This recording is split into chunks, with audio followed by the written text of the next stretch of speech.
அப்படியே ஊசியை குத்துங்க. குத்தி அப்படியே மிதியை தூக்கிட்டு அப்படியே டேன் பண்ணுங்கள். டேன் பண்ணி திரும்பி அப்படியே மிதியை இறக்கி விட்டுட்டு இப்போ உங்கள் பார்வை வந்து அந்த ஊசியில் இருக்கணும். இப்போ மிதிங்க, ரிவேர்ஸில் போகாமல் அப்படியே அப்படியே ஊசியை குத்துங்க.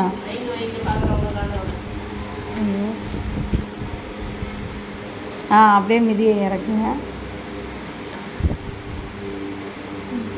அப்படியே டர்ன் பண்ணுங்க. அவ்வளோதான். அப்படியே கரெக்டாக டேர்னிங்கில் ஊசியை நிறுத்திட்டு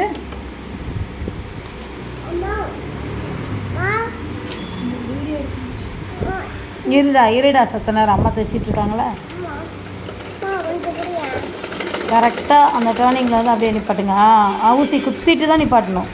இன்னும் 1 இன்ச்சு தள்ளி குத்தணும்னு நினைக்கிறேன். அப்போ தான் பாருங்கள் ஸ்ட்ரைட் வரல பாருங்கள்.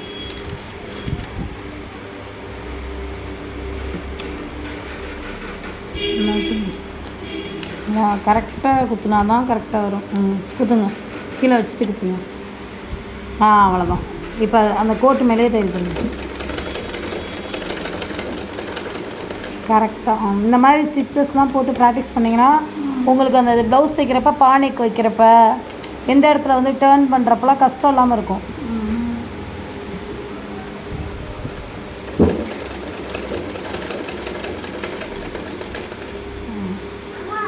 ஊசியை குத்துங்க.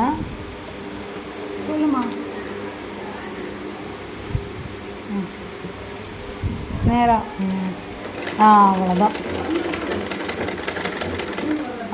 அப்படியே குத்துங்க. ரிவர்ஸில் குத்தக்கூடாது, முன்னாடி. இப்போ டர்ன் பண்ணுங்க.